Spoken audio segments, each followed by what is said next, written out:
Coming up on This Week in Google, I'm filling in for Leo one more time. We've got Jeff Jarvis and Gina Trapani, of course. Also joining us from Engadget is Nilay Patel, and we are going to dig in to what is going on with Google and all these attorneys general, Europe going after them for antitrust. Is Google a monopoly? We're going to figure that out for you. Also taking a look at all the Android phones and all the Android announcements from Mobile World Congress. All that and more coming up on This Week in Google. Netcasts you love. From people you trust. This is TWiT.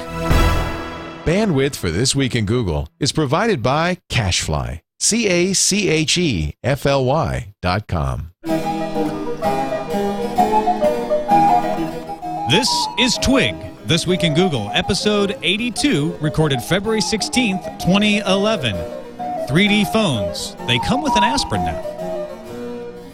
This episode of This Week in Google is brought to you by FreshBooks, the easy online invoicing service that gets you paid quickly and makes you look professional. Get started with a free package at freshbooks.com. It's time for Twig, This Week in Google, the show that covers everything in the cloud, really, but the Google is the majority of a lot of the cloud these days. Leo Laporte out vacationing. He is winging his way back from Antarctica.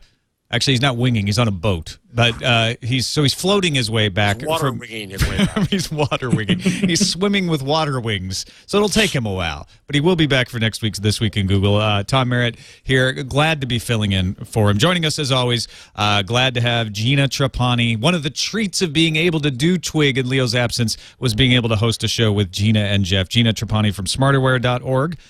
How's it going? Howdy. Great to be here. Missing Leo, but, Tom does a really mean Leo impression. I want both of you at the same time. This is what I want. By mean, you don't mean cruel, right? No. I mean, skillful. Thank you. Also with us is Jeff Jarvis, buzzmachine.com. Good to have you along, Jeff. I know you weren't sure if you were going to make it, I made it in time, but you did. My arms are tired. Yeah, you just flew into Canada. I'm in Victoria, BC. Go Lions. I haven't seen a thing. Oh, Lions, what are those? It's the CFL team. I see. I wouldn't know that. Wait, CFL Not being a team? real man, I wouldn't The Canadian Football League. Oh, right. Okay. So can we talk about me now? And also joining us this week, Nilay Patel, managing editor at Engadget.com. Great to be on the show with you again, Nilay. Hey, Tom, I was going to say, I'm chasing you around the TWiT cottage, it seems like. Yes, I know. I go from one show to another, and all of a sudden, there's Nilay. Hey, I'm not leaving. I'm not hanging up the Skype call. I'm just going to on every show. In fact, Nilay is going to be on Tech News Today this Friday, and I'm not even going to be on the show. Yeah, I'm actually replacing you, and we need to talk. How was your Leo invitation? Leo? Oh, mine? Yeah. Well, I'm not as bombastic or as authoritative, so it's very nervous, and I'm not very good at it. I'm working on it, though. I spend a lot of time in the mirror. I do too. Just in general. All right, we got some good Google news breaking today. The Texas Attorney General is spilling some secrets.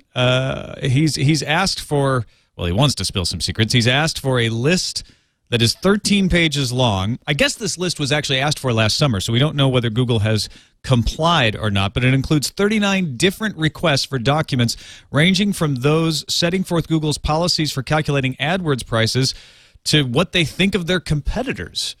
Jeff, have you got a chance to review this? I looked at it briefly, and, it's this weird thing we have in America. We want you to be big, and when you get big, then you're too big suddenly. And I don't know what the definition is. I don't think Google's done anything in an antitrust manner. Microsoft was worse. Even Microsoft, it was a silly fight against them. And so the problem here is that, in a WikiLeaks era, God knows what can be revealed from this about business secrets that could have an impact, including, and we'll talk later, I think, about spam and quality, how the system operates. Eric Schmidt, when I interviewed him for my book, said, and we can fight about this, and it's worthy of discussion, he said that he believes Google is as open as it can be. That means that, of course, you're not going to reveal your algorithms. Of course, you're not going to reveal other things. But he says that policy is that when something goes on, he tells people to write down what it is we do and make that public and hold us to that. And he believes the company is very public. What do you think? I think the company is trying to be public, although there are areas that I don't think are antitrust where they're not. Like, for instance, getting help with unstarring that stupid Slashdot article from my Google reader that's been stuck there since December 17th. I can't seem to get anybody to answer that. But I don't think that's an antitrust problem when you're talking about like how they actually process their advertisers and all this sort of thing. A lot of the stuff that they're asking here seems to be trade secret type stuff. Yeah, exactly. It does. So, I mean, this is like a really standard discovery request, right? In a lawsuit, both parties try to get as much information from each other as they can. So in terms of what does this look like in a lawsuit, this is pretty normal stuff. I think the antitrust issue comes up, and the reason Google is always tripping over these lines is because nobody knows how they actually use their monopoly to make money, right? And that's actually a really important question. They have a huge monopoly on search. And they have competitors that, you know. Well, but Nilay, hold on. They have 65% penetration in the U.S. They have a near monopoly in Germany where they're more anti-Google, where it's 98%. But here in the U.S., it's more like 63%. I wouldn't call it a monopoly on the advertising side. But that definition of monopoly, there's no fixed number. I mean, the government doesn't have a number. That's for a court to decide whether or not, you know, your specific share of a market affords you monopoly status. And that's a fair question for the government to be asking about large companies. Have they achieved the monopoly? Hold on a second again. But if the monopoly, even if there is a monopoly, and the monopoly was not reached illegally, then it's not illegal. No, but you've got it backwards. It doesn't matter. I mean, fine, yes, you can reach a monopoly illegally. That's not the question that's being asked here. This is the classic antitrust question. Are you using your monopoly in one market to unduly interfere or influence a separate market? Are you tying things together? So the Microsoft case was you have a monopoly in operating systems, and you're using that to unduly influence the browser market. Right. And that's an argument. I mean, you know, obviously it got resolved over a long period of time. I think what Texas is saying to Google here is you have a monopoly in search, or what appears to be a monopoly in search. And now it's very clear that you're using that to influence not only your basic text link ads business, but you're going after the display ads business in a very serious way. And we want to know, A, how are you influencing your search results on your page? Is it just algorithmically? Have you had discussions inside Google about manually moving pages around? Can people buy page positions? How do your ad rates? What are your ad rates? How do you generate them? These are like, they're trade secrety business questions, but they go right to the heart of the tie, which is you have a monopoly in search. How is that affecting your business in this other arena? Much of that is known. Legally tying these two things together? But much of that is known. Google says you cannot buy position, and you can take them to their word or not. You can choose to, get them under oath and argue that they have perjured themselves, but they've said straight out you can't buy position, that you don't do that. Right, but the rate setting is seen in public. They have now announced, early last year, they announced what their split is on AdSense and AdWords with their customers. Most of this is known. Sure, that's fine. I don't think anybody's arguing that you have to take the government side or Google side or whatever. The government's job in this specific instance is to regulate the market and make sure the market's working effectively. And the market doesn't work effectively when you have a monopoly player that is, using that monopoly. Well, I wish to hell they'd do it against AT&T, Verizon. And you could argue that they are, right? I mean, that is the goal and the heart of net neutrality regulation, right? Is to say you have this monopoly in access and you can't use it to affect all this other stuff. I think we have a government that is trying to be as activist as it can. And this is the difference between the FCC as a federal organization. This is a state attorney general. And whether or not this state attorney general can have any influence outside of the state of Texas remains to be seen.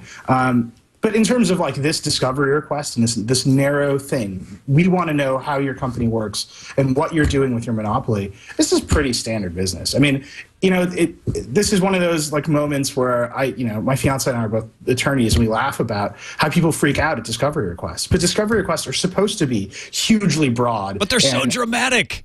George Hotz, we want every machine you own, every Twitter account you've ever touched or seen.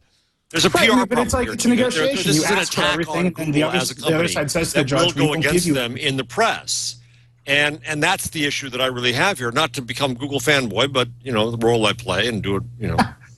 That's what I do. Well, sure. I mean, but it's, there's a certain, I mean, especially with attorney generals and political figures, there's a certain amount of grandstanding. But, in the context of this is discovery, why wouldn't you ask for every single thing you can get and wait for the other side to say this is too much?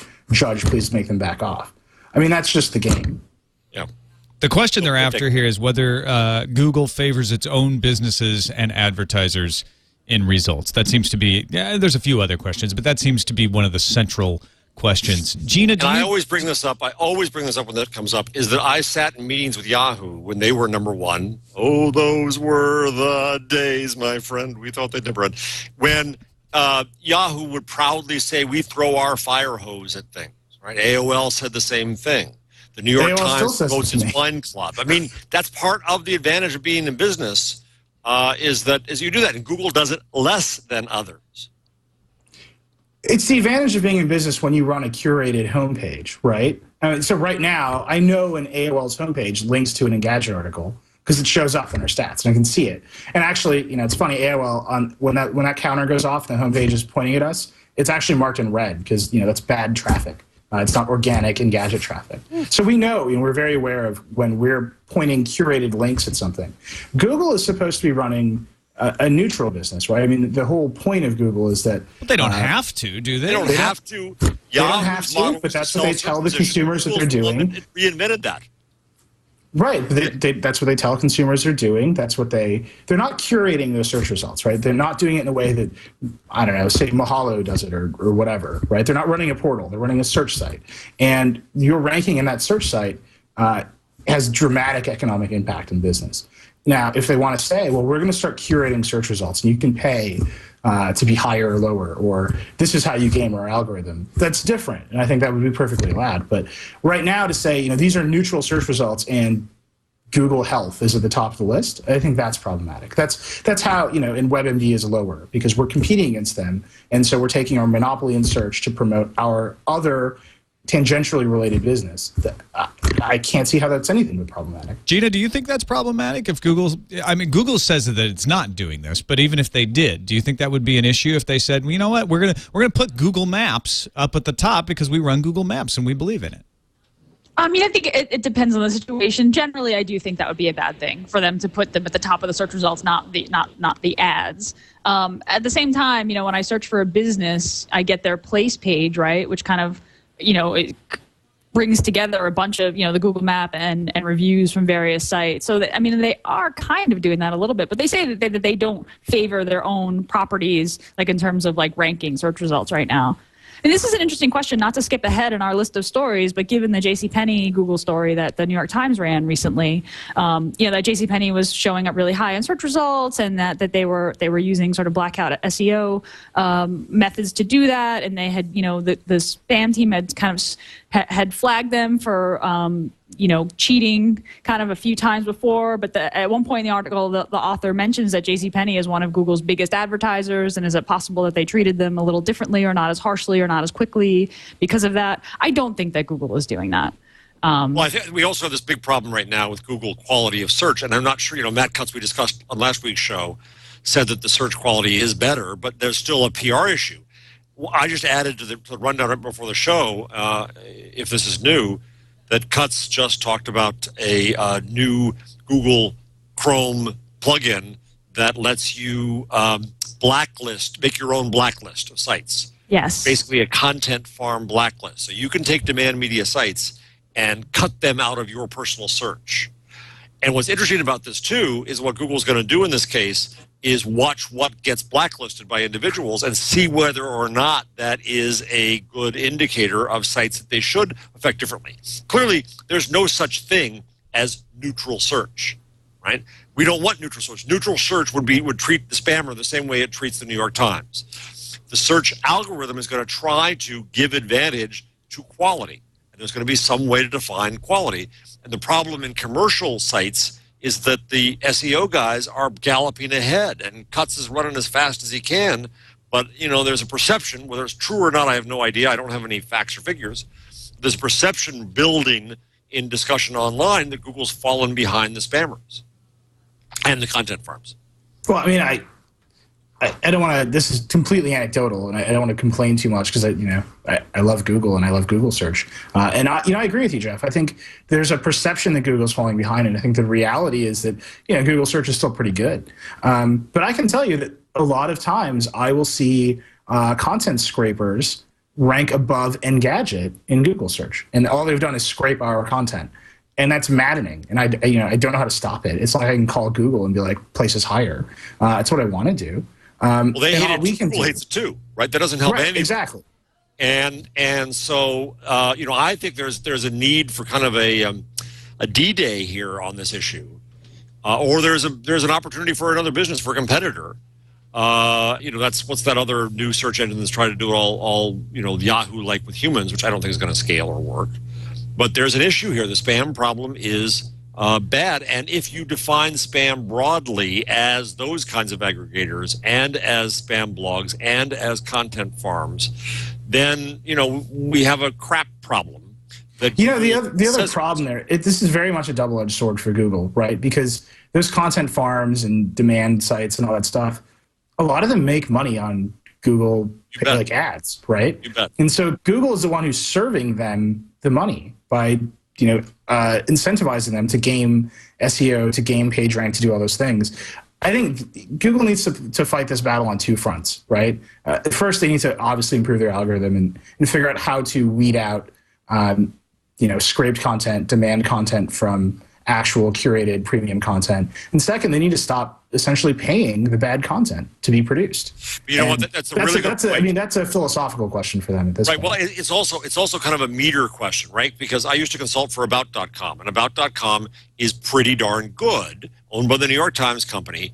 What Demand did was turn their human actions into algorithmic actions to just make a cynical factory out of it, and basically follows the same thing. It's just worse. AOL has Seed. They're trying to do a better version of what Demand is doing. So what it becomes is highly qualitative, highly a matter of judgment of, is this a crappy article about how to fix a toilet, or is this a good article about how to fix a toilet? And the old PageRank way of saying that we, the people, would give the answer to that is kind of falling apart because, I don't know why. Gina, you tell me.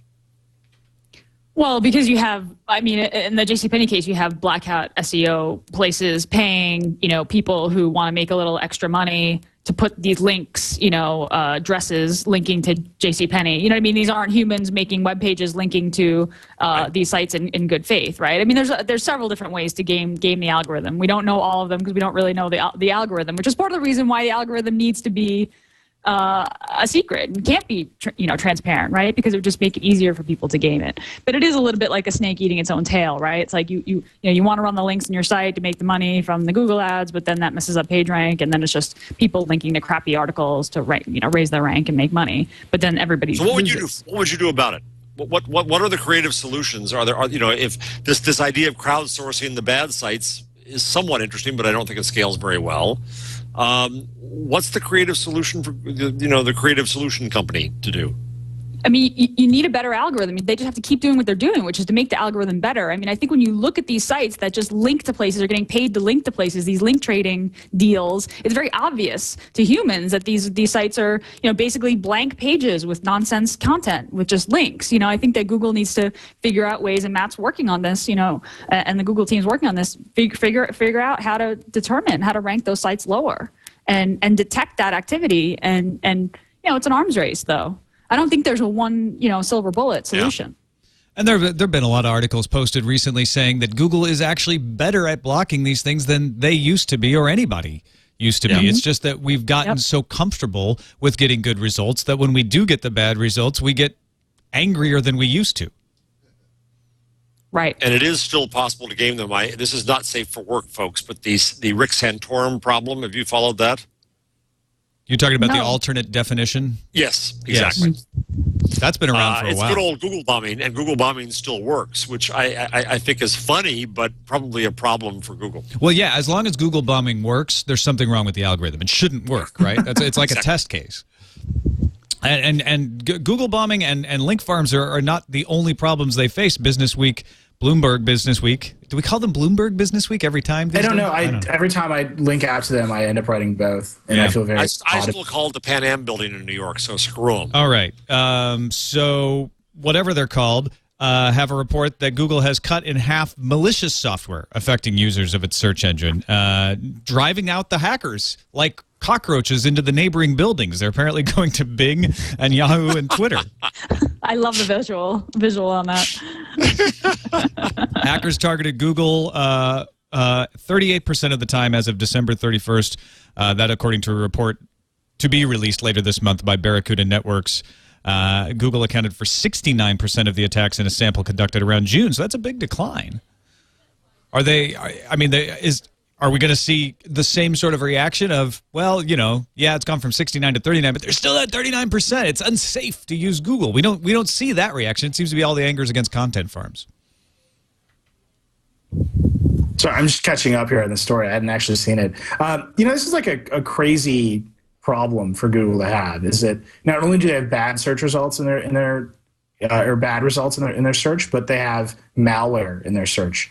And there's malware on the internet, right? There's malware on the internet, and Google's finding it and surfacing it, right? And now these guys are now targeting Bing and whatever.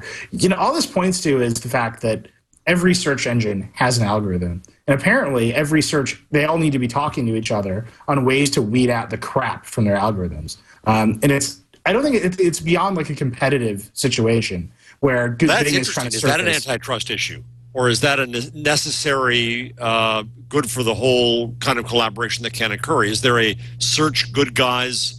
So here the antitrust issue would be are Bing or are Microsoft and Google collaborating in their search results to the detriment of some other market, and the market would be the market for malware. And I don't think the government is going to prosecute detrimental effects on the market for malware. Well, but at some point, does demand media come in and say, "Listen, I write stories about how to fix toilets. You may not like them, but if people like them, it's fine. And if you all gang together to try to destroy my now public business." I would say go after them, but Google, needs a lot of lawyers for that one. You and your wife have. If Google and Microsoft do band together to de-rank demand media sites or other sort of associated content or whatever, that's problematic, and I think those companies would have a fair case to say, well, now you're affecting our business, you're colluding to affect our business. But if it's like the users are demanding that these search results get filtered, and we're sharing best practices across companies to exclude things like malware, then I don't know that there's enough of a problem. I don't know that it's a prosecutable sort of thing. I've long said the one area where I think Google does have a monopoly is in its decision to decide that you're a bad site and we're not going to let you advertise and make money here. And so there have been cases against them where an aggregation site says we're not a spam aggregation site, we're a legitimate directory, and you hurt our business. How are they a monopoly in that case and not another case? Isn't it the same argument of the amount of market share they have? But the problem here is it's unlike the ad rates, which are set by a fairly open marketplace. In this case, Google does have dictatorial views. And I've said that if I were Google, I would come up with a jury of peers of other ad sites and other users who can rule on these things kind of separate from Google, because it's in their interests not to have the crap in here. And if they say this is crap, then sorry, guy, the jury of your peers says you're crap, you're out. Well, that sounds like what that Chrome extension is. Sorry, Gina. Sorry, Jeff. I was going to say that Chrome extension where you can say, don't show me these results again, sounds like a step in that direction of Google taking signals from users who curate the results. I'll be really interested to know if they use those blocking signals to help them make decisions about what to demote and what not to. So, all right, poll. How many of you would actually use it and block things? I'm already using it. You are? How's it working? It's fine. I feel bad using it because I feel like I have to see everything just based on what I do, but it works. It's taken out some of the crap that I usually see that I don't want to see. I have it installed and I always forget to use it. I'm actually not going to use it because I feel like I want to see all the results just because of what I do. I want to see what sites come up. Yeah, exactly. Yeah. But that doesn't. But that not the target user. Are you like me? I'm assuming you're like me. You run 15 browsers, right? I run like 5 browsers a day. So I feel like, well, okay, Chrome is like my safe place. And right. then, that's my happy place. And I've got all this other stuff going on. When you're at the doctor, they ask you, imagine you're in Chrome. Yeah, exactly. As they put you under. All right, the big news, we actually haven't even got to the biggest news of the day. Google CEO Eric Schmidt was presenting in Berlin with a number of publishers a new program called OnePass. Publishers will be able to set their own prices and terms for digital content. They can maintain direct relationships with their customers.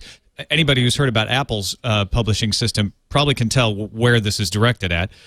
Publishers with existing print subscribers can give those subscribers free access. There's a single sign-on across all platforms. That means whether you're on an Android app or you're on a tablet or you're on your computer, you can sign in with one Google login and get access to that news. There's also a single sign-in across news organizations. So if you're a subscriber to, say, the New York Times and the National Review, you can sign into both with the same login as long as your subscription's up to date. And Google is only taking 10% versus Apple saying we're taking 30%. Now, Apple yesterday said, we are going to require you, if you sell a digital subscription outside of our app, to also offer it inside the app at the same price or less.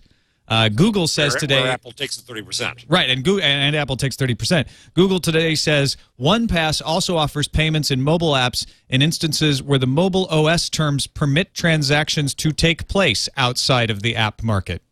Definitely targeted at Apple there. So who wants to go first? Gina, you're as a developer, if you're choosing between iOS and Android, does this make a big deal if you're a publisher of content? Absolutely. Of course, I'm going to go with the 10%. I mean, 30% is a lot. I actually think that the Apple terms are fine, and I think it makes sense. And I'm sure they're going to create a really great one-click buy experience. But 30% is a lot, and I'm worried about what's going to happen to Kindle and Pandora, those apps on iOS. So if it's confirmed, is it confirmed that Google's only going to take 10%? Or I thought that was a rumor. I wasn't sure if that was official. No, that's a good point. It's Moco News is reporting that they have a source who told them it was 10%. Google itself hasn't clarified that. Okay. So, as a publisher, I'm going to go with the company that takes less of a giant cut. And also because it sounds like you're going to be able to get this content through the web browser as well. I mean, if I can go onto my iOS device and just go to the website and it's usable and, kind of read my content there without using an app, then I might go that way. But, iOS is a really, huge market share, and a lot of publishers really love it. So, I don't know if this is going to affect, I don't know if new publishers will choose Google over Apple for that reason. I get the sense in talking to Apple, we spoke to them a little bit around the Sony Reader stuff. I've had some other little conversations with them here and there. I get the sense that they're rolling this stuff out, and they've already talked to the publishers, and they've already talked to Amazon, and they've already talked to Wall Street Journal. And apparently, they didn't talk to Rhapsody. Yeah, I think they have a pretty contentious relationship with Rhapsody. Mm-hmm. But I think they've talked to their big players on their store, and they've said this is coming. And I just get the sense that Apple knows its market is so huge and its users are so much more likely to spend money in the store than Android users that they really, this is the classic you'll make it up in volume argument. Whereas Google has a lot to prove with the Android market when it comes to users paying for stuff. So Google could take a 0% cut. If nobody's buying anything, it doesn't matter to the publisher. Whereas you have a proven track record and a proven history of iOS users paying for content. And I think that's why Apple's very comfortable saying, we're just taking 30%. Now, I agree with Gina if I'm a publisher. My first instinct is to go to the lower or to the higher revenue split in my favor. But I think the secondary consideration there is, I want to go out and build the best experience. I want to target the devices that are already there. And, until the Zoom comes out or this new HTC Flyer or any of these other Android tablets we saw at Mobile World Congress, the only game in town for tablet publishing is the iPad. And I think that really plays in Apple's favor as well. Rupert Murdoch at the launch of the Daily he said for this year and And next year, we believe that the only competitive device will be the iPad. And that's really saying a lot, considering how many devices are coming out this year. It's also Rupert Murdoch saying it. Well, I mean, say what you will about him. He's proven to have a pretty good media business sense. Whoa. He's thrown in millions. I used to work for one of his goddamn disasters on the internet called Delphi. He's MySpace, but need I say more? He's thrown bazillions of dollars after internet failures and not gotten there. So, you say what you will. Yeah, I respect him in terms of a lot of his publishing smarts, but I'm not sure that it's transferred over. I think I think this is very related. There's a problem here, which is that this is eating lotus for publishers. Just as the iPad has lured them into thinking, oh, good, we have our old world of control back. Now OnePass is going to lure them into thinking, finally, people will pay for our content because it's wonderful. And it's going to have them go down the wrong path for longer, in my view. Again, I'm not against charging for content. You can hold my book. I want to sell a book. It's great. But in a world of absolute abundance, that's a problem. I wrote a post this week arguing that the problem, David Carr wrote a post in the New York Times, or a column, we used to call them columns, complaining about Huffington Post and how they're on the slave ship there, working away. And he made fallacious assumptions, I think, which is that value is in content and content has to be work. And if you go to Huffington Post, you'll see that a lot of the value in there is in the community, is in people talking with people, getting attention and other things. And the old formulae don't necessarily work, but publishers never would have started Huffington Post, wouldn't buy Huffington Post because they don't understand that. And so now comes a payment scheme that I think is going to make them go down a road that says, you must pay for our content. And people are going to say, demand's not that bad. Demand media or demand? Yeah, demand media. Right, yeah. Demand media. You're going to charge me for your toilet fixing article, and that's when good enough takes on a very big market appeal. Actually, I prefer it when you say crappy toilet fixing article because of the joke. Touche. It was unintentional, but I'm glad you added it. I'm in a strange position here, right? I mean, I work for a company that just bought the Huffington Post. So, yeah, I think they're great. They're awesome. But I also, I run Engadget every day, and we spend a lot of time making sure that we're writing the best content that we can. And sometimes we fail, and sometimes other people outdo us. And but whatever. I think a lot of the time we come close to succeeding. I think you get rewarded for that. And we're extremely rewarded for it. Our traffic it doubles every year, right? Yeah. And it's not just because more people have cell phones. I think we're actually competing and winning against some of there's a lot of demand tech coverage out there, demand style tech coverage out there, and I think we're beating those guys in a real way. Yeah. Whether that translates into you should pay for the Engadget app on the iPad or any of that stuff, yeah, Jeff, and I'm with you. I don't think I could charge to pay.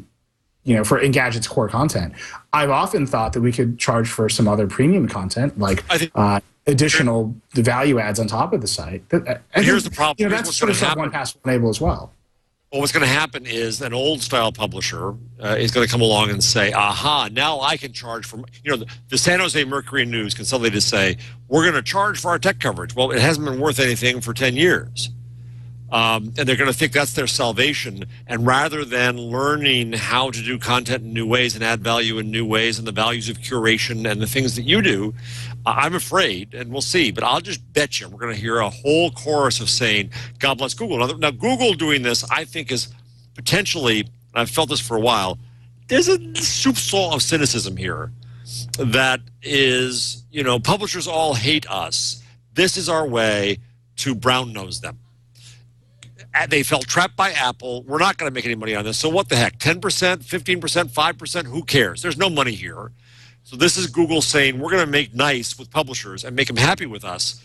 But I think that there's actually danger here, Will Robinson. And I think Rupert Murdoch does have a point, at least for this year, that iPad is the dominant platform, right? So if you're a publisher out there and you're looking at this, you say, well, obviously I want to go with the 10%, like you said, Gina.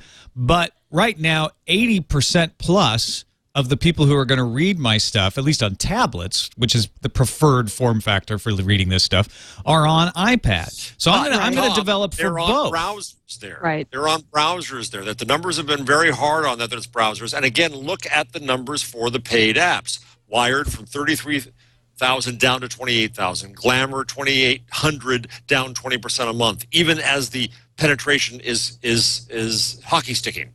So, you know, this idea that people are paying for content on the iPad, granted the models have just changed, but still it wasn't going in the right direction. Right, but so I think here's my counterpoint to that, and I agree with you. I mean, I have the daily on my iPad. I'm never going to pay for it. I assure you, it's not going to happen unless something dramatically changes. But, you know, we have an Engadget app on the iPad. We have an Engadget app on the phone and on Android and WebOS and all this other stuff. I think we even have a BlackBerry one, which is very strange to me. Wow, aren't you generous? You are. We do you our are. best. It's very progressive. Windows 7 one? Yeah, we have 8 people use our BlackBerry app. No, but I think there is some sort of value to the experience, right? Where I'm not we arguing take with our that. content. But I think that's really important, and I think if you can add additional features to an experience, the New York Times comes to your tablet in some form, and then you can pay $1 a month for additional New York Times features or additional access to archives or stuff like that. You do need a payment system for that. You do need some sort of recurring billing model, and centralizing it per platform is not a bad idea. And meanwhile, again, what we're doing in our business is it's all about old wine and new casks. Meanwhile, this last week, I don't know if you've followed Andy Carvin, ACARVIN on Twitter. He's the head of social strategy at NPR. He's been doing an unbelievable job. I recommend everybody go follow him. He curated Twitter for Egypt. He's doing the same now for Bahrain and so on. And it's great. Now, my point is, that's a new form of news. The Daily is not a new form of news. The Daily is, it's a new presentation news model. I mean, it's funny about the Daily, and I don't want to harsh too much on it, but it is very much the New York Post on a tablet, right? I mean, that's what Rupert Murdoch made. And since it launched, I have yet to see one link to a daily story where someone's like, you've got to go read this. Outside of that Tumblr blog that links to all of them, right? Yeah, exactly. Right. The Daily Indexed. And that's actually their problem. Their problem is not philosophy or design or presentation or packaging. It's a content problem. And Jeff, I'm with you on all this stuff about new models and new ways of distribution. And Twitter, I think in itself is just a wildly new way of distributing content. But at the end of the day, you've got to have something good to read, good to look at. And I think that's where all of these publishers are sort of. They've got old media, like literally old media, like old print-style journalism that doesn't translate to any new sort of online format. And that's really the problem. What if we just have publishers developing HTML5 apps and they can charge whatever they want, nobody gets a cut, and they're on every tablet? Will users use that? Or is there an app mindset now that just, even though there really isn't a difference, they have to have the little icon? There's a huge nexus between HTML5, like web apps, like Chrome apps, and iPad apps. I actually ran a really long post about this when Chrome OS was announced and Sierra 48 came out. A lot of the Chrome apps are essentially just repackaged iPad apps. And the wrapper around the iPad app is just, so you can buy it as an app. But inside, it's a web view to an HTML5 application. So, I mean, Google's, it's Google. They do everything. They're clearly going down that road as well with Chrome OS.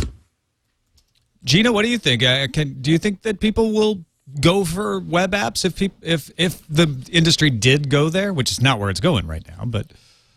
Yeah, it's a tough question. I don't know. I mean, the native app experience is a really good one, but that your point was absolutely true. That's basically HTML5 apps basically do look like iPad apps. I would love to see a place. I'd like to see Android and iOS and all the mobile operating systems get to a place where they can run HTML5 apps the way that Chrome does on the desktop. Once that happens, have that kind of easy install the way you can with the Chrome store or the Chrome Web Store right now. Just say, hey, add this to my home screen. If you could have the kind of benefits that you get with native apps, that you could just I purchased this thing, I installed it, it's on my home screen. If that could be a more seamless experience, perhaps. But this app model has worked really well. It's turns my phone into a cash register. I mean, does anyone else feel like all your computers are just turning into like cash registers, like ways to send money to someone? Oh man, I just did my I just totaled up my taxes to get ready to file, and I looked at how much I had spent on apps. It's a ridiculous amount. Yeah, it's crazy. It's just so easy. I mean, between the Mac App Store and the mobile app stores, it's crazy. But just talking about one last thing about OnePass versus the Apple subscription model. I mean, the one thing that Apple did really well, and I wish that Google had done, was to let consumers opt in to sharing their personal information with publishers. You sort of alluded to this, Tom. You introed the story. That whole Google saying that publishers will have a direct relationship with their customers means, as you kind of alluded to, that personal information will get shared with publishers. If I never receive another piece of spam in my physical mailbox because I subscribe to some magazine, I'll be happy. So I really like that Apple did that. I wish that Google had done that. It felt like a move toward, like Jeff said, brown-nosing the publishers versus trying to do the right thing by the consumer on that one. Yeah, exactly. I do support. I mean, I understand that the newspapers are used to having a certain amount of information. They want to continue to have that. But I do appreciate Apple drawing a line there and Definitely. saying, you know what, you can't have this much. I mean, there's too many companies go the other way. Right, but that's because they've abused it. You go back to Huffington Post once more. I don't Guilty mean to, conscience. Yeah, I don't mean to now suck up to Huffington Post, but Howard Kurtz talked about just the same story that existed on HuffPo or on the New York Times, and HuffPo is so much more of a social experience. They recognize the value of the relationship, and publishers don't. And the value of the relationship isn't to spam you. The value of the relationship is to give you relevance and to use signals to give you more value, which certainly is what Google and Facebook understand that publishers don't. They think that once they have your name, it's a chance to sell you, to spam you. All right, we haven't even touched on Mobile World Congress yet. We have a ton of Android news to get to. Before we do, I want to thank one of our sponsors, FreshBooks, the easy online invoicing service. If you're doing any kind of freelancing, any kind of contracting, if you run a small business and you've been dealing with having to use a Word template to make invoices and print them out and send them out and then keep track, who paid me what, how much, when, this is something you want to try out. FreshBooks.com. Go try it out for free. Quickly and easily create and send professional-looking invoices right from within the service on the web. Talking about web apps, here's one for you, web service. Your clients can then download a PDF of the invoice. You'll receive payments for your invoices. Your clients can pay you either by PayPal or 11 other electronic payment services. They can just use their credit card to give you your money. You can also opt for additional options like late payment reminders, invoice by the hour, time tracking, all kinds of good options. In fact, they even offer, for those clients who are like, I don't want to use the computer, they will print an invoice and mail it with your return address on it to a client for $1.39 per invoice. Try it out for free today. They have 3 different levels, but the free one allows you to use 3 clients. So if you only have 3 clients, that's all you need. It takes about a minute to set up an account. Go to freshbooks.com, you sign up, and when they ask you how you heard about FreshBooks, because you get it free whether you're a Twig listener or not, but when you ask how they heard about FreshBooks, do enter the code TWIG, T-W-I-G, and you will be signed up to receive possibly a free birthday cake. They draw a name every day for the entire month, and it doesn't even have to be your birthday. They turn it into your birthday, actually, by sending you the cake. You might get 2 birthdays this way. I'll take the cake, but I don't want the birthday. You take the cake, Jeff. You already do take the cake. Take the cake, leave the birthday. You don't get older. You just get another birthday. That's okay. All right. Try it out. Freshbooks.com. Enter the offer code TWIG, and we thank them for their support of This Week in Google. All right. So, Mobile World Congress. Let's start with Eric Schmidt getting up on stage. This was an opportunity for me to remind people he's actually still the CEO. When does he step down? Well, it's not even stepping down. Or when does he change his status? I think it's imminently. When I saw him in Davos, he went through his list of responsibilities, and basically being the public face of Google remains one of his. So we're going to still see him He's leaving. He will no longer be the CEO as of April 4th. April 4th. Okay. And I think we're going to see a lot more of Larry Page when that happens. But in different kinds of appearances. Right.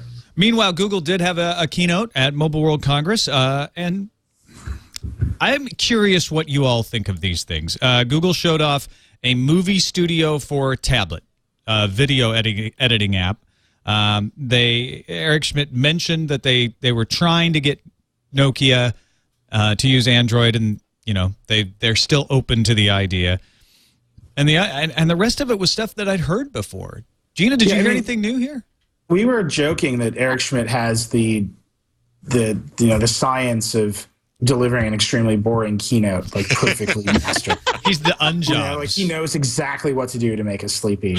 It was a lot of stuff we heard about Android, a lot of lofty stuff about Android. These two bits that you're talking about, and gingerbread and honeycomb being combined, and the Nokia stuff, that actually came during the Q&A. It didn't happen. That's right. No, that's a good point. I forgot that. Yeah. Right? So he had to be prompted for this interesting stuff. It's funny. And then the movie studio is very interesting. It's a video editor for Honeycomb. They demoed it on the Zoom. It can do video editing stuff. You can cut clips. There's a timeline. You can add a soundtrack. What's funny about that is it was long ago leaked. We realized that TechCrunch actually posted it in their hands-on of the Zoom like months ago. And everyone just assumed it was part of the OS, and nobody gave it a second thought. So really, fundamentally, in the keynote itself, there is nothing new. I think the Nokia thing is very interesting. It seems like Google really tried to get Nokia on board with Android, and simply just could not offer them, I think, two things. One is assurance that Nokia has this huge IP portfolio. And I don't think they want to use it defensively. They're suing Apple. They're doing all this stuff. I don't think that Google could offer them IP assurances around Android. I think that was actually a big deal for Nokia. And second, I think Microsoft was like, we'll basically cut the license rate to Windows Phone 7 to 0 if you give us access to services. And Nokia saw that as a huge differentiating factor. Are they paying Nokia to take it almost? I mean, I've heard that there's money. No. That was a rumor that spread for some reason. Okay. Chris from our site sat down with Stephen Elop and straight up asked him, which direction is the cash flowing? And Stephen said, we're not going to disclose that exactly, but we will tell you that on balance, it is neutral. So it feels like, it's essentially, on paper, they might be paying a royalty, but Microsoft is paying them back for use of OV and stuff like that. And I think Google just couldn't offer them that stuff. They couldn't say, well, we'll pay you to use OV when we run Google Maps. And so I think, Google made a real big pitch at Nokia and ultimately failed. But, you sense a certain amount of arrogance around Google and Android right now where Eric Schmidt was like, well, the door's still open. And Vic Condotra is saying, two turkeys do not make an eagle. You get the sense that they think Nokia and Microsoft are going to fail in a very serious way, and Nokia will come back to Android. What do you think? I don't know. I'm dealing with like Nokia fanboys writing into Engadget every day saying that we made Nokia fake. There's a lot of blame the messenger. It's your fault, Patel. I'm just trying to get through the day without getting shot.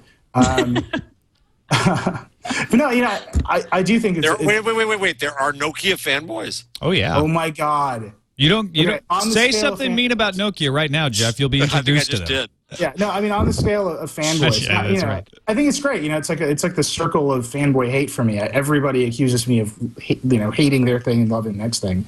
So Android fanboys always accuse me of being an iOS fanboy. Nokia fanboys accuse me of being an Android fanboy, and Windows fanboys accuse me of being an iOS fanboy. So it's like a good circle that I exist in the middle of. But I do think that Nokia choosing Windows Phone 7 has put a lot of momentum behind that platform and a lot of renewed attention on that platform. And that's nothing but a good thing. And honestly, this two-horse race between iOS and Android isn't good for consumers. We're waiting on two companies to do interesting things. HP is making a huge bet on WebOS. They're putting a lot of money. And that's where I was last week, right? It's a multi-million-dollar event for WebOS.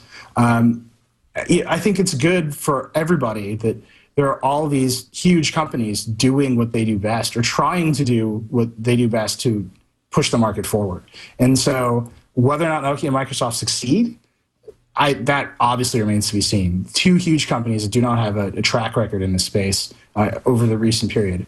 But is it good? I think it's great. I think it's better than Nokia becoming yet another Android manufacturer.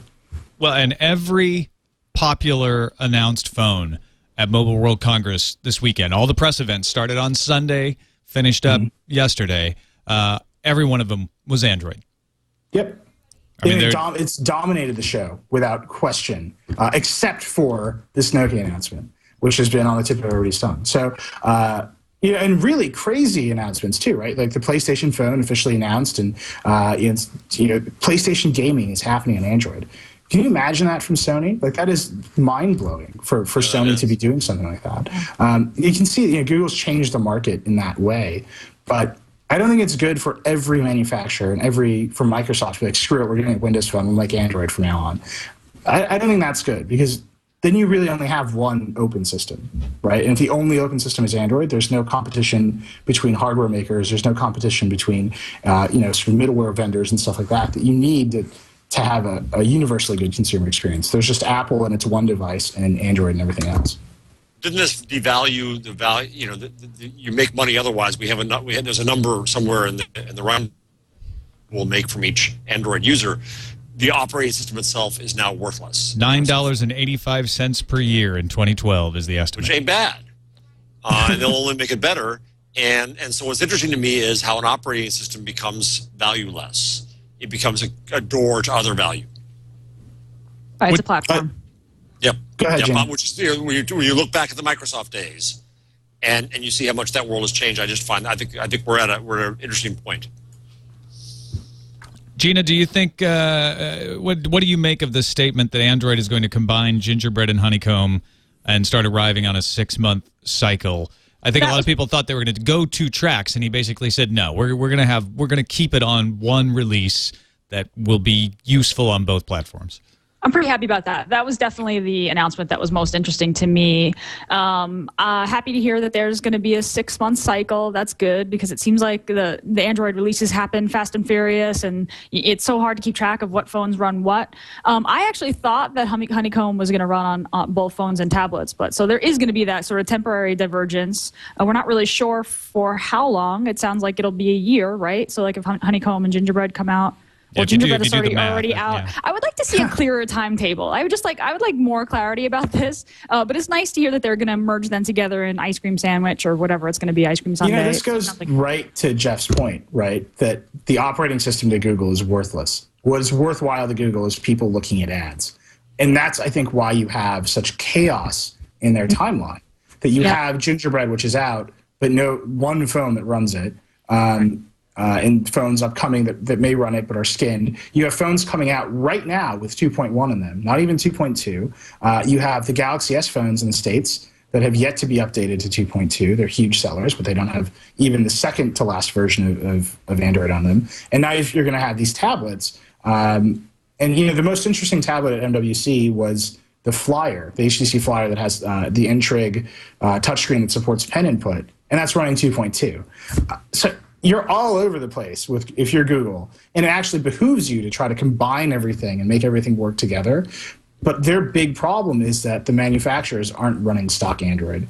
Google isn't out there updating HTC Sense to work on Honeycomb or whatever HTC wants to do. They're not out there updating TouchWiz or Moto Blur, all this stuff. So there's this huge delay between what Google does and what Google wants and what the manufacturers actually do. And it appears that Google is completely comfortable with that, because to them, it's just page views. It's mobile advertising views. Yeah. And then you look at Microsoft or Apple or HP with WebOS, and they, if you ask them, the operating system is extremely valuable. It's the key to their product. And they want everybody to be on the same page when it comes to updates and apps and all that stuff. So, that's why I'm saying I think this Windows Phone 7 news is really good for the market, because it provides that sort of operating system consistency and sense of value and cohesion to a broader market, so that Samsung and HTC and whatever else, or Nokia, obviously, they're all running an operating system that the vendor feels has inherent, non-commoditized value. Maybe that's the wrong way. Maybe Google's still going to win, but I'd like to see that fight take place in a real way, as opposed to Apple sells the iPhone and everybody else sells Android phones. Well, the other thing, I think you're right. It's not just ads. It's also, my view is where this goes is a couple things. first and foremost is signals. That Facebook and Google are in a war to be the better generator of signals about us so that they get more relevance in targeting. The other thing that I argue is that in mobile, that really becomes local, and scaling local sales is the big effort. And there you have Google versus Facebook versus Groupon versus Patch and AOL. Salute your flag. You know, these are still open wars that become very interesting.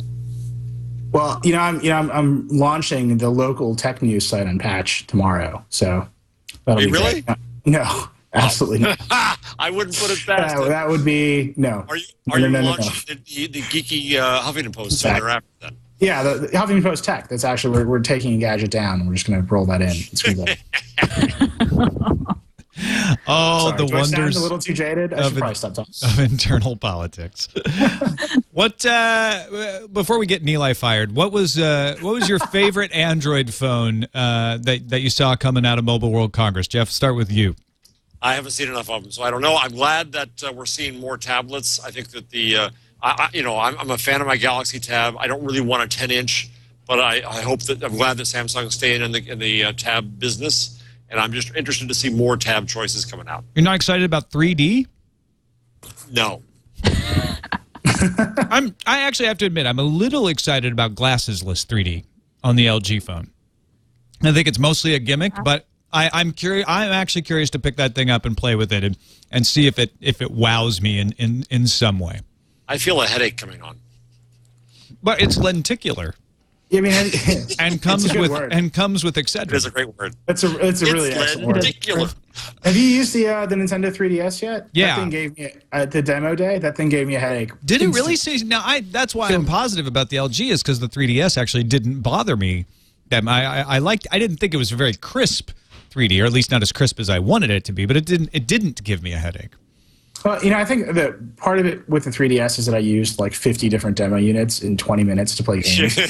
And they were all calibrated differently. So, I wait to like actually get one in my hands. But seriously, after 20 minutes in that demo room, I walked out. I was like, I need to lie down. This is terrible. What about you, Nilay? What was the favorite of the phones that you saw? Which ones knocked you out? You mentioned that the Flyer was probably the one you liked the best. Well, right? The Flyer, as far as tablets, I think the Flyer is the most interesting because it's the first really serious attempt to do stylus that we've seen in a long time. So very curious to see how that works. As far as phones, I think Sony Ericsson made a big splash this year at MWC, particularly because of the PlayStation stuff. I'm a little biased because we broke that story a long time ago, and we actually, we had a leaked prototype on the Engadget show like last month. So I mean, you guys broke, smashed, ruined, and finished the phone. So when Sony actually announced it, everybody's like, "Yeah, I know." We've seen it. We've seen it all over the internet. That's what we do. We're here to steal your thunder. But it's like really exciting to think that Sony has finally made this product that its users have been begging for so long. And it's not some janky, like we made our own PlayStation OS, you're locked into this environment phone. It's an Android phone, and a pretty good Android phone at that. It's going to be running Gingerbread. It's going to have all this PlayStation Suite. They're extending PlayStation Suite to other Android phones. In terms of products that are, have the capacity to be revolutionary, this is one of them. Now, I've held it in my hands. I've used it. I can tell you it's a little bit chunky, and I don't know how the gaming is actually going to work. And I don't know if people are going to slide this thing open and say, why isn't there a keyboard here?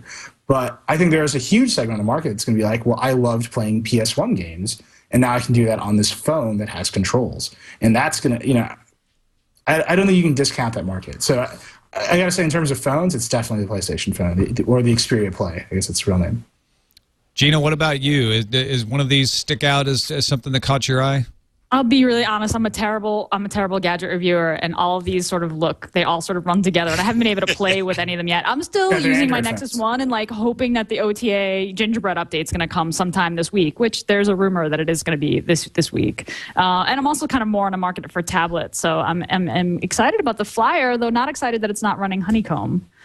So what's up with that? Right, it's 2.2. You know what's really crazy about this MWC, speaking of the Nexus One, Huawei, which is a Chinese company, it put out a phone that will be $200 off contract. So it's just $200 that has the exact specs of the Nexus One.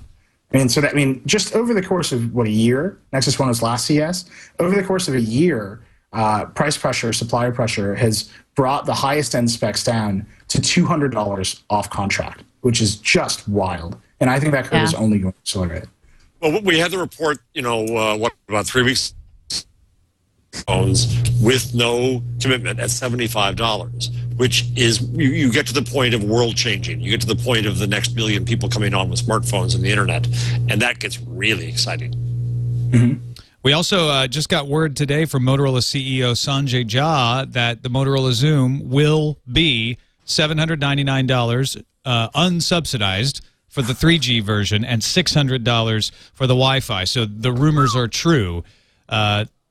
Still too expensive as far as I can tell. $600 is actually about right. It's 32 gigabytes, so it's the same price as a 32 gigabyte iPad, and it's a year newer, but it's about $70 more for your 3G version. And I think people sort of expect these things to be starting to get cheaper now. Yeah. Yes. Yes, it should be getting cheaper. Yeah, I don't think I'm gonna do this. It's too rich for your blood. Gina. That was a really sad noise, Gina. First generation, I've heard that it just it feels kind of light and it just doesn't feel as good as the iPad. I'm definitely gonna check it out, but I don't know. It's not looking good. We're gonna get you a tablet for your retirement party the way you're going. I know. I got to make a move eventually.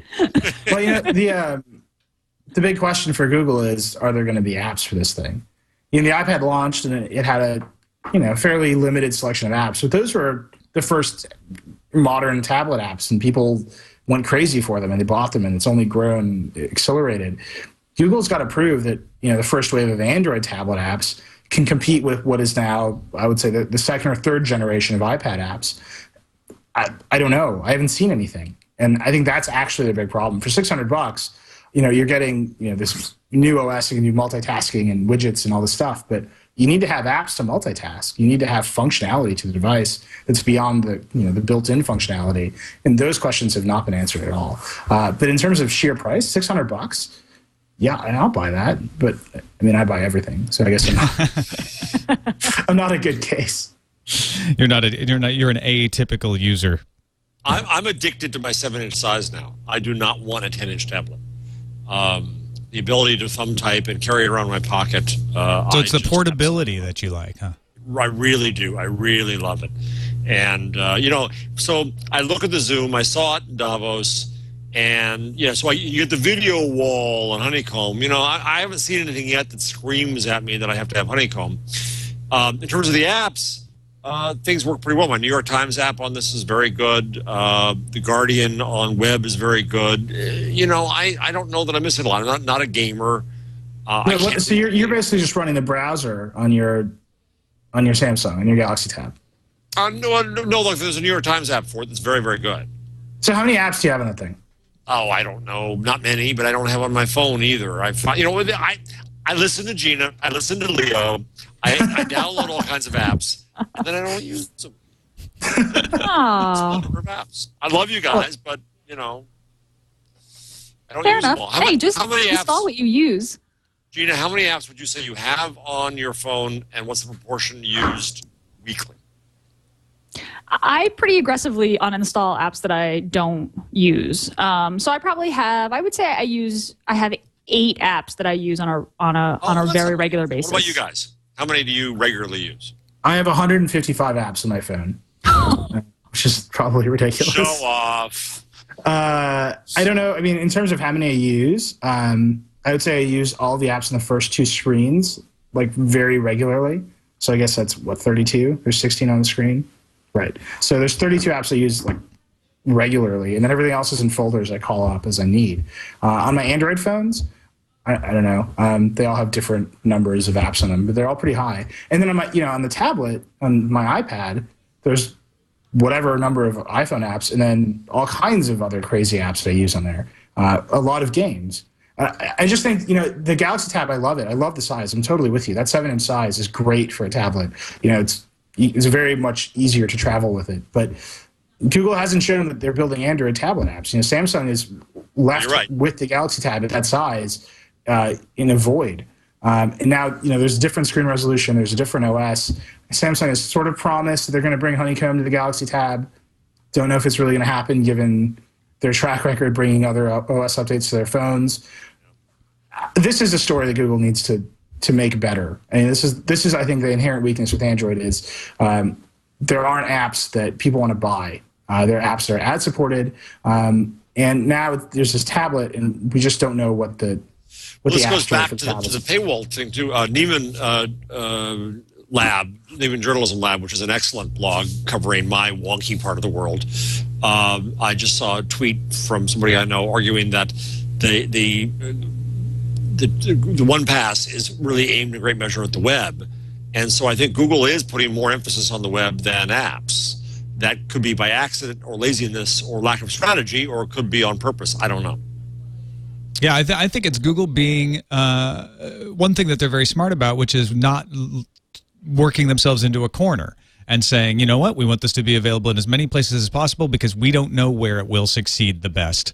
And it may be on the web. Whereas Apple decides, we've decided this is the best user experience, and we're going to limit things to fit into it because we know in our infinite wisdom that's the way it's going to work. It's the two different ways of going about things, the way I see them. I've got 92 apps, so I'm behind Nilay. I'm going to have to. Aren't you embarrassed? Yeah, it's a little embarrassing.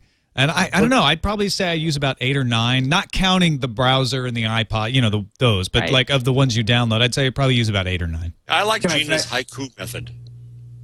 The haiku method? Yeah. The haiku method being like cut out everything extra, like uninstall anything you don't need or don't use. Zen. You mean she uses 5 apps one week, then 7 apps the next, then 5? And then 5 apps the third.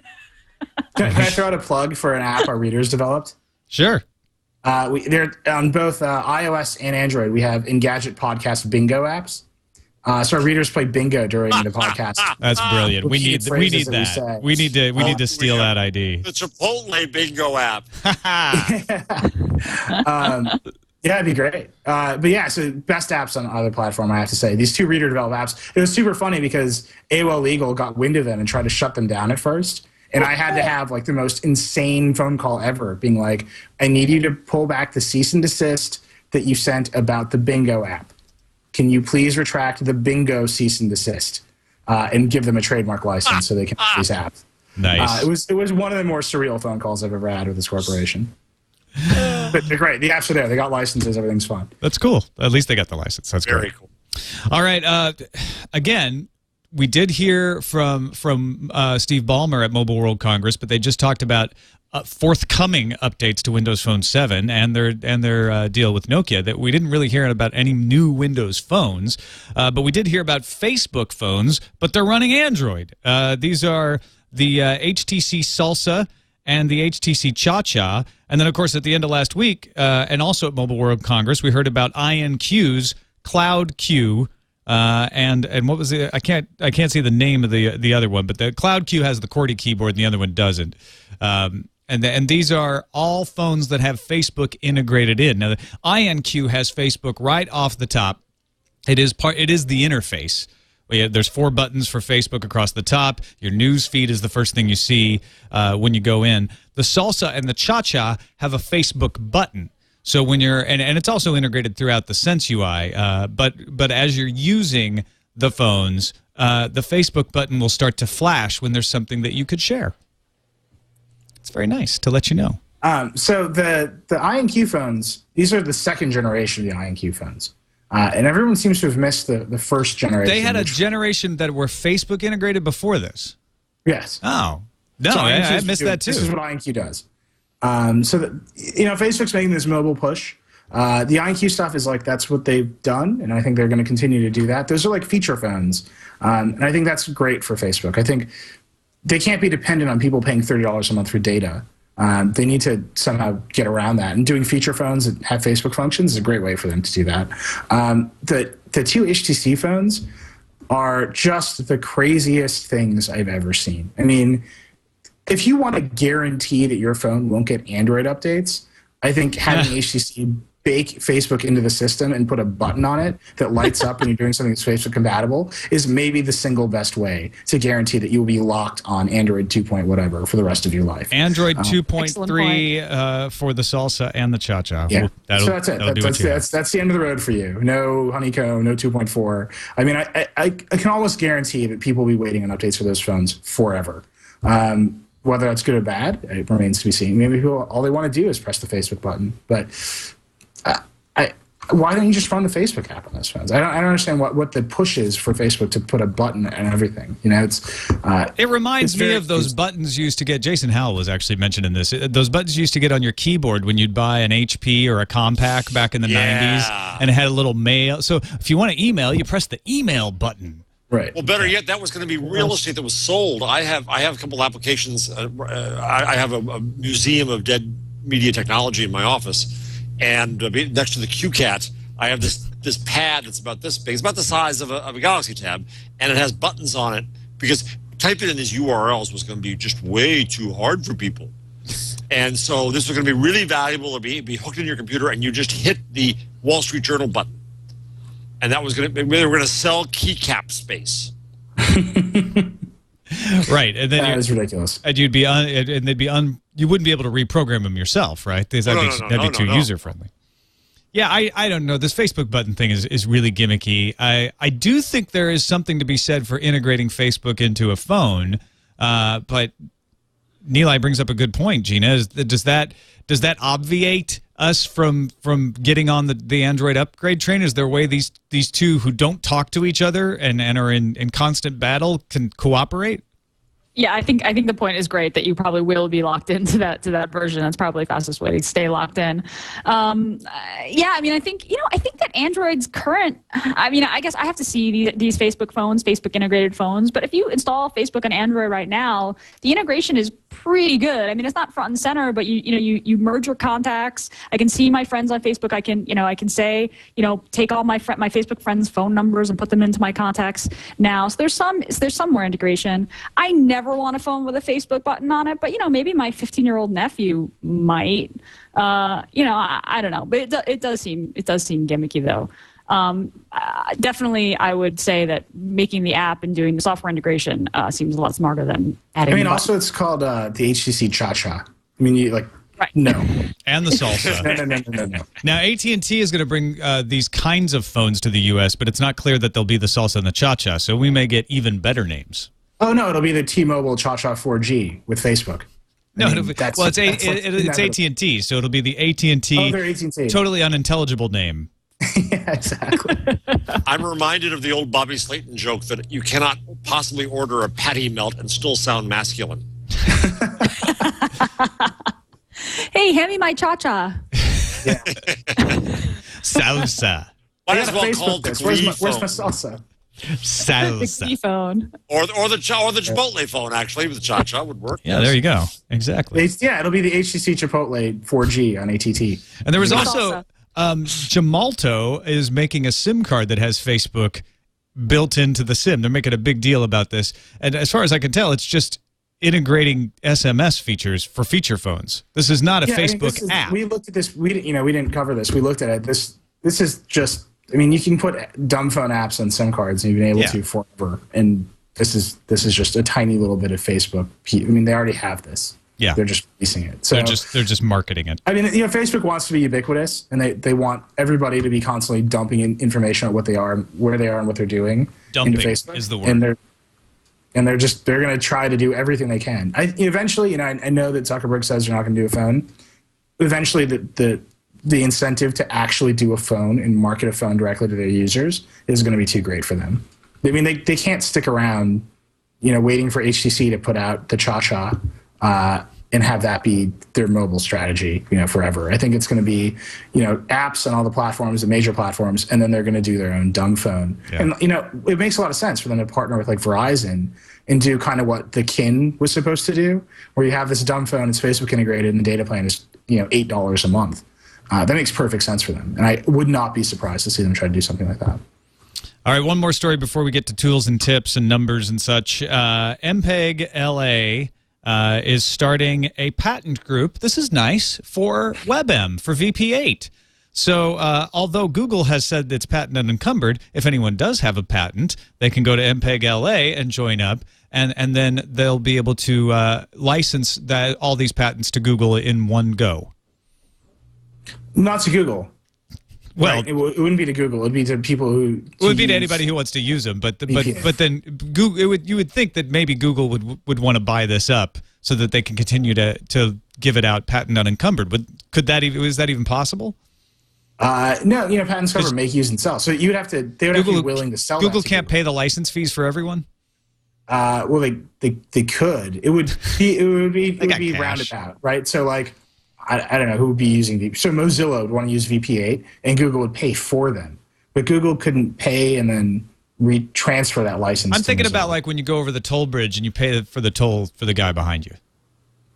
We'll just pay Mozilla's license. Yeah, there you go. But they would actually do the transfer on behalf of Mozilla. Google couldn't just buy the license and say, okay, VP8's free again. Right.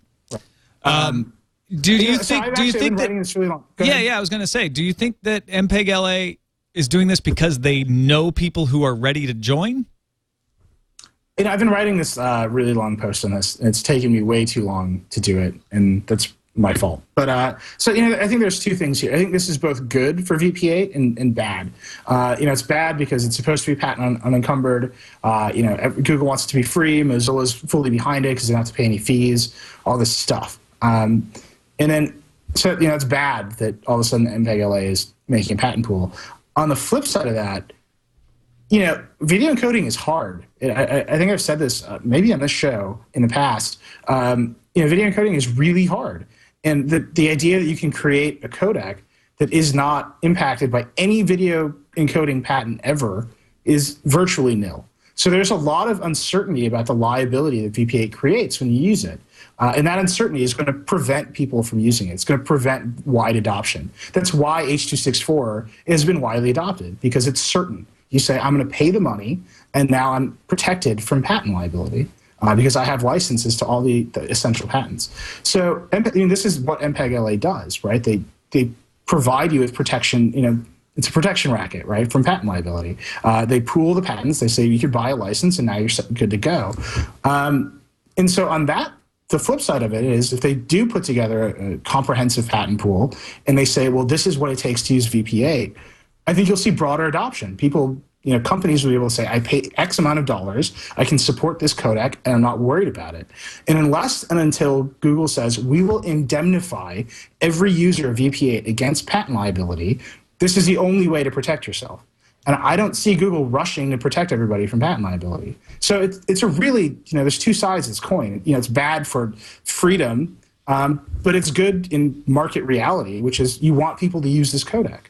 And we'll see how that balance shakes out over time. And meanwhile, MPEG, not MPEG LA, but MPEG, the people who made MPEG, are talking about making their own patent unencumbered format. No, they're going to do a format that because they have all the patents, right? Yeah. I mean, they're the ones. So you think they could pull? They might be able to pull this off because they're more aware of what they own and own a much broader set than Google does. Right, and so they can get their partners together, and it's a long list of partners. There's hundreds of companies. It's not Apple and Microsoft. It's hundreds of companies that span the entire range that have patents in this pool. They can get their members together and say, this is what we need. And I guarantee you, at the end of the day, that codec will be of lower quality than H.264, but it'll be the free codec. And then VP8 will have a much bigger. Then the competition for VP8 will be much greater because the certainty around patent liability for this other codec will be there, and VP8 won't have it, and you have to pay for VP8 when you could just pay MPEG LA and be certain about patent liability in this direction. It's a really aggressive move for them to do this, but I think it makes sense for them in a lot of ways. Jeff, Gina, do you guys have any stories you want to talk about before we move into tools and tips? I just want to mention one thing. The aforementioned Andy Carvin just said on Twitter a little bit ago while we were talking, interestingly, that the report is that URL shorteners are now being blocked in Iran. Oh. So I guess my i.ran URL shortener is not a good idea? Not anymore. Watch out, Bitly, when Libya goes up in flames. Right. No. I guess because is it because you can't see what's on the other side of the? I think that's what it is. Yeah. So they're suggesting people should use very obscure URL shorteners. Gina, anything before we go to tips? Quick story that Google launched the Google Public Data Explorer. Actually, which is a tool that lets you explore different data sets, but they actually defined a standard for defining data sets so you can upload your own data and look at it. So I'm actually looking at the official Google blog right now. It was posted earlier today. You can, kind of visualize and explore different data sets like unemployment stats and labor productivity and gender balance in government. But now you can also upload your own data. So this is a pretty neat tool and carve out some time to click around some really cool graphs because some really nifty data viz going on here. Yeah, I just wanted to mention it quick. The stuff that they have in here is really fascinating. Things like you're talking about unemployment figures, population statistics. Can you think of a good example of what someone could do to make good use of this with their own data? Yeah, I mean, I think if you're working on any kind of project that has that generates interesting data, I mean, I think that it's worth uploading to this tool just because you can publish and share and visualize it. I mean, it really depends on kind of what you're working on. I've definitely been thinking about ways that we could maybe use this on in ThinkUp, which is the project that I work on, which is less kind of numbers based and more kind of there's more natural language processing going on in the ThinkUp stuff because it's it's text, but definitely something to brainstorm if you work with data or if anything you work on produces data. Should check this out. Easy way to visualize it. Excellent. Yeah, I could have used this recently. I poll Twitter and Facebook actually at the same time for ideas and data about what people think is popular for the show I do called Top 5, and then I always just have to paste it into a spreadsheet. And I'd like to get some more views on this, so I could see maybe using this as well. Nilay, we always finish up with tips and tools, and Jeff always has a number. I don't know if we prepped you to have a tip. If you have one, you can share it. If not, we'll carry on. I don't have a tip prepared, but I'll plug in Engadget Post. We broke the Sony S1 PlayStation tablet this morning. It's going to be an Android tablet with full PlayStation compatibility in this kind of crazy design where they've shifted the weight into the left side of the tablet, so you can hold it like essentially like a folded over magazine feels in your hand. I think that's gonna be really cool. So you should go check that out. Yeah, I saw it looks like a patent drawing sort of illustration that you've got on that post, and it's really odd looking. Yeah, I mean, we heard from a source. That's sort of like that's a mock-up basically. It's not a patent. But we heard from a source that it's going to be, you hold it in your hand, it's going to feel comfortable in your hand to hold, unlike an iPad, which is kind of uncomfortable. And it's going to be a gaming-centric Android PlayStation tablet. So but there would only be one way to hold it. Yeah, I mean, the other thing is when you've got that hinge on the side, you can turn it to landscape, put it down, and type on it on an angle, which I think is a cool feature as well. Interesting. All right, let's get to the tips then. Gina, what do you got for us this week? Google is rolling out two-step verification for Google accounts right now. I don't have it in my account yet, but when you get it in your account, maybe you do have it already, set it up. Two-step verification basically is a way to tell Google, this device is a device I authorize to access my Google account. When you enable it in your account, I believe you just go to account management settings, you'll see a two-step verification link. When you log into your Google account from a new device, a new phone, or a new computer, it'll ask you to enter a second, in addition to your password, a second code, which you can have sent to your phone, or you can have them call you and read it to you. And the two-step verification basically secures your account, so you know that no one is logging into your account from devices that you don't own. No one's getting into your account without your knowledge. So this is totally just a security thing. Once you have two-step verification, turn it on. I think everyone should turn it on. I think it should be on by default, to be truthful. They have really gone to town. We talked about it with Steve Gibson on Security Now this morning as well, with thinking through all the scenarios that could happen and making sure that you have lots of different ways to access the account, lots of secure ways to have a backup in case you don't have your second factor. I was worried about that. Oh, good. Okay. So it's really well done. It is well done. I haven't got it in mine yet either. I just checked again. I was hoping to see it, but well done on that, Gmail. All right, Jeff, what's our number this week? No big deal, because I was just flying into Victoria here, so I had to scrape for one. But out of the Eric Schmidt, we'll milk that cow. 120 million people using Chrome browser right now, up 3x in a year, which I think is pretty impressive. Yeah, that is. Well, I'm one of them. I am too. I mean, I'm actually like you, Nilay, in that I use like 6 different browsers at once. I've got Opera and Safari and Firefox going right now along with Chrome, but I live in one more often, and recently Chrome has become the one that is sort of my home base, which is good. Actually, I'm enjoying it. It actually brings me to my tool, my last tool before Leo returns. I learned about this on Security Now this morning. A guy named Jerry wrote in about it, called Ghostery, Ghostery. If you go to ghostery.com, you can learn all about it. It's a Google Chrome extension that protects your privacy it comes with a list of tracking objects that you can block right from the get-go so that you're not tracked by any of those. And then it will also look for things on pages when you're surfing around and say, hey, we found this element that looks like it might be tracking you. Do you want us to block it? So it will scan pages and make suggestions. When it sees something, a little bubble comes up. It's got a cute little ghost icon up there in the right corner. So if you're not wanting to wait for all these do not track systems that Google and Firefox and everybody are putting together and want to take matters into your own hands, I think this looks like a good extension. I just installed it this morning. It's an easy install, easy configure, very simple. So check it out, ghostery.com. Looks like it flags Google Analytics and Facebook Connect. Yeah. And DoubleClick, it basically doesn't flag them all as evil. It's part of a company that a friend of mine runs. Oh, really? Now that is trying to come up with new ways to do compliance on the kinds of ad and privacy things that will be coming out. And this is one feature so that you can see what's tracking you for good and bad. The caution I have about do not track, I'm speaking at a Canadian security and privacy conference tomorrow, and I'm going to warn them to no good of unintended consequences. I mean, we already have do not track. We have the means to turn off cookies and erase them and do all kinds of things. If tracking is severely hampered across the web, it's going to severely affect the economics of the web. And talk about the whole Huffington Post discussion, it's going to severely affect what can be paid for content.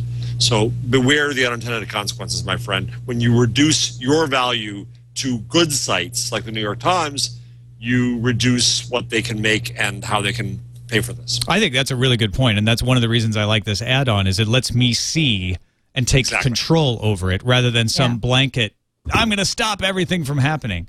And it does do on exit. It will. You have the option to have it exit cookies, even Silverlight and Flash cookies as well.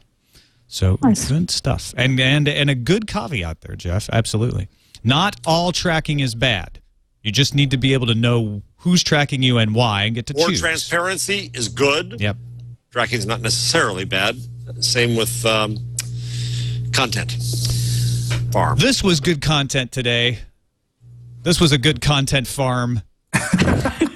Moo. Boy, are my fingernails dirty. That was awesome. Thanks, everybody, for being on the show. Leo Laporte will be back on This Week in Google next week.